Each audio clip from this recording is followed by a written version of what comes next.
What's trending now? Add them on Facebook. Let the tweeting begin.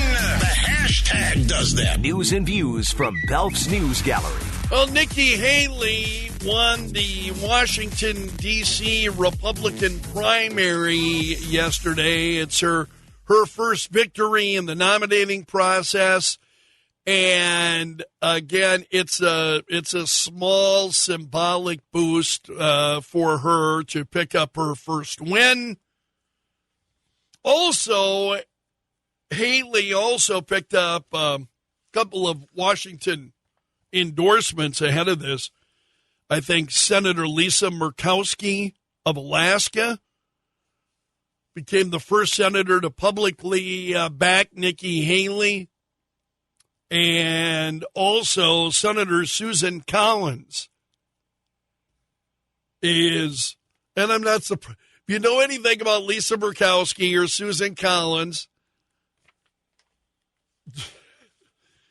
it's not a surprise they're backing Nikki Haley.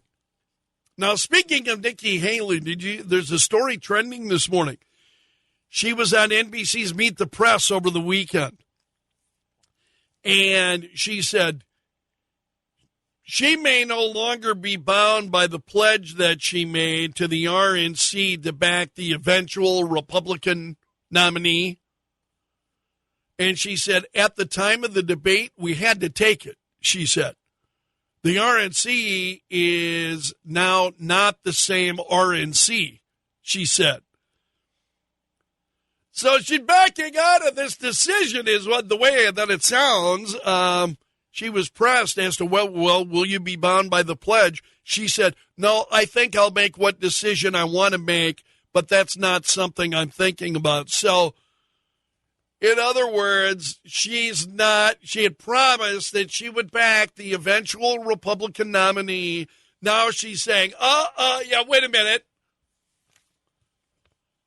Now, is anybody surprised by that? No, I'd say it's typical of Nikki Haley, and it's one of the reasons why I have been so critical of the former UN ambassador. Donald Trump had a pretty good weekend overall, despite what happened in Washington, D.C. Trump did great on Saturday. He won a clean sweep of Idaho, Michigan, and Missouri. Much more telling than Nikki Haley's symbolic victory than yesterday. So Trump breezed past Haley in all 13 of Michigan's districts. And pretty amazing. So also 2 contests. Add to an earlier win in Missouri. So the Trump train is rolling. Also trending this morning, the CBS News poll, finding that Trump's economy voters remember Trump's economy is good. And that is what's helping to boost Trump to a national lead over Biden, says CBS News. So this is the state media saying this.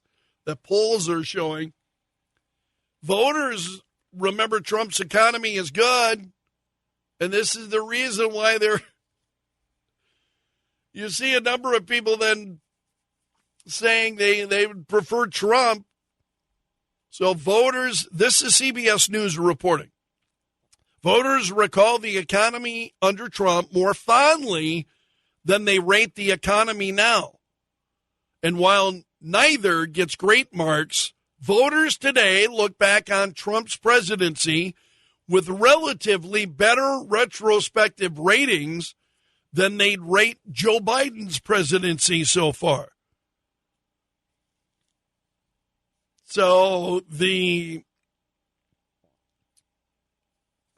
and then they have, for the record, in 2019, people did indeed rate the economy well, but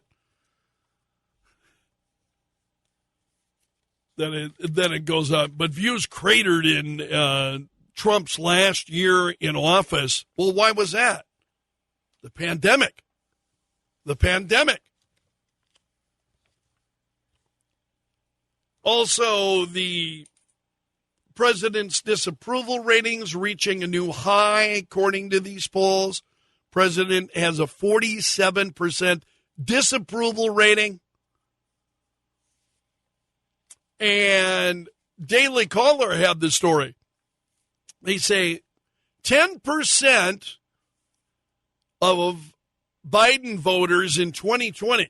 So 10% of these people who voted for Joe Biden in 2020 now back Trump. Wow. So while 97% of voters who cast their ballot for Trump in 2020 still plan to vote for him, Biden is only attracting 83% of his previous voters. Trump has a 5-point lead overall. Just 36% of voters say they approve or strongly approve of how Biden is handling his job as president. 43% rather, of voters say they think that Biden's policies have hurt them personally. Well, how has that happened? With the economy. Biden's policies have hurt them when it comes to the economy. And their dollars are not going as far as they were. And,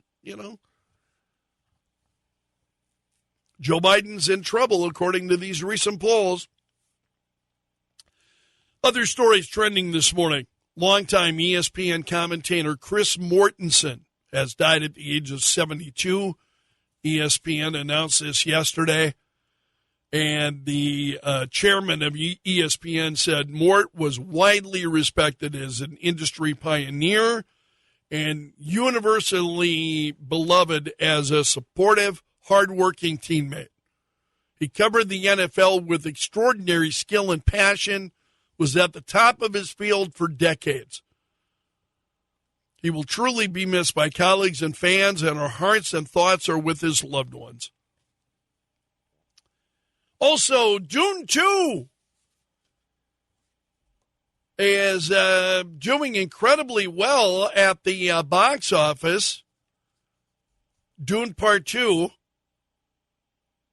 it is nearing $100 million in overseas box office. It surpassed $150 million globally.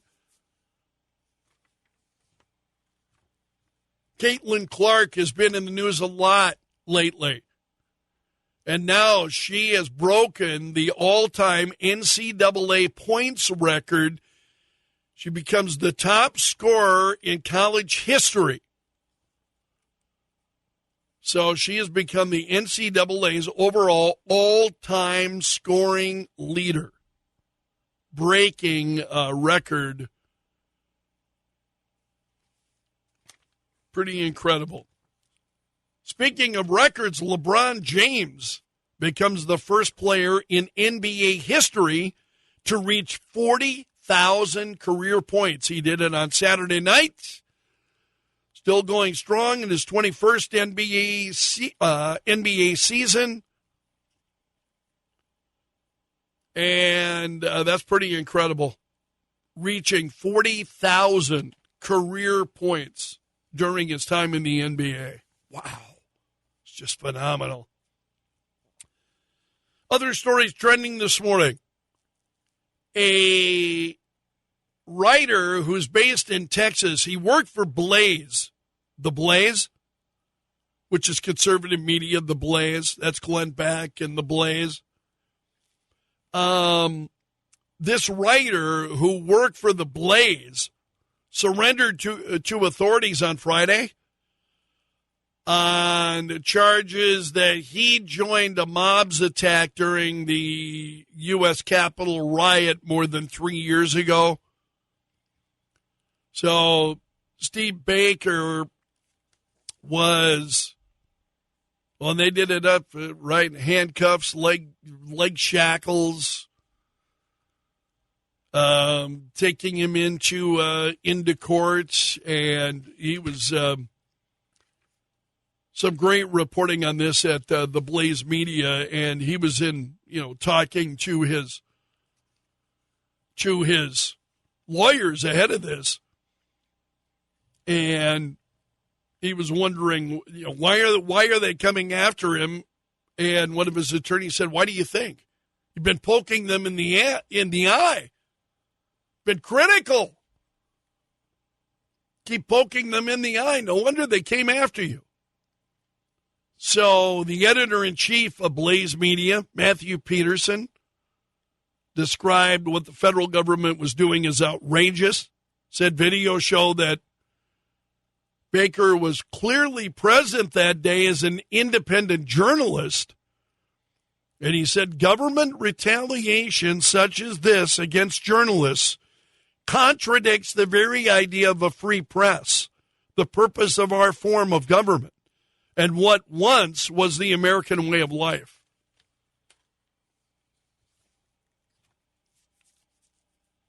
Other stories trending this morning.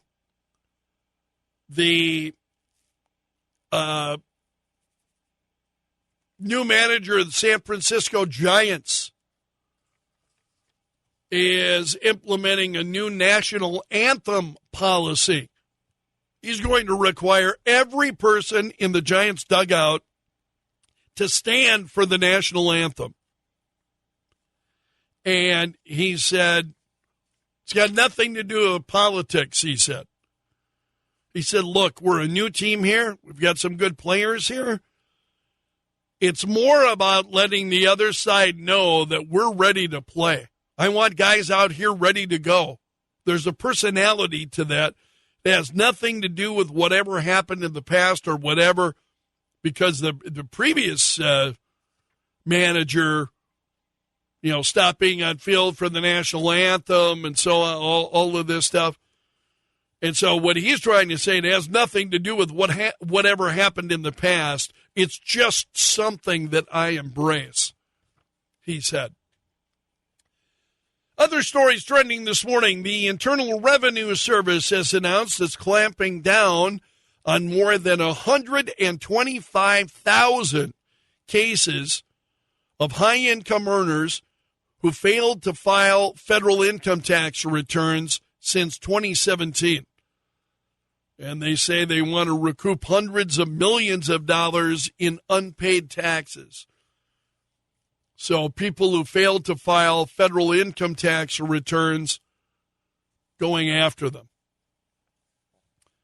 Also, I don't know how closely you were watching this late last week, but Terrence Bradley, who was, as we talk about Fannie Willis and Nathan Wade and their relationship. Well, Terrence Bradley was Wade's former divorce attorney, and he was shown a series of text messages as he was talking about the timeline of Willis and Wade's relationship, and basically that thing is coming apart at the seams. It certainly appears that they were engaged in a lot of untruths and lies about their relationship. and at one point, Terrence Bradley, this divorce attorney for Nathan Wade, they were showing information, and he's like, damn, man.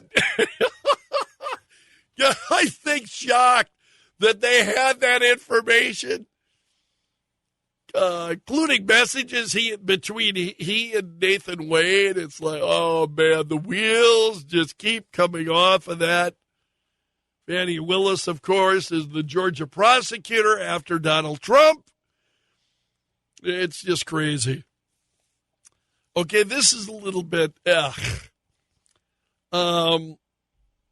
this story is trending this morning because some parents are reacting to a video of students licking peanut butter off toes of other students during a school event. School district says the event was to raise money and students volunteered for it. So the video shows high school students licking toes at this fundraising event. Their faces have been blurred out. They're protecting the identity of the students. And one high school student who wished to remain anonymous said, it was surprising. I didn't think they were going to do all that. I was just shocked. I didn't really have like a feeling. I was kind of disgusted and then kind of glad I wasn't over there. Yeah, no kidding. Kind of glad I wasn't over there. Oh, to say the least. Other stories this morning. A massive weekend blizzard pummeled the West Coast. Brought up to about 10 feet of snow in some parts of the West Coast. Also, you remember journalist Catherine Herridge? She had worked for Fox News for a period of time, Catherine Herridge, and then went to CBS News, and then was just recently fired. Well, now a federal judge has held Catherine Herridge in civil contempt for refusing to divulge her source for a series of Fox News stories she did. And that's a look at the stories trending this morning in Belf's News Gallery.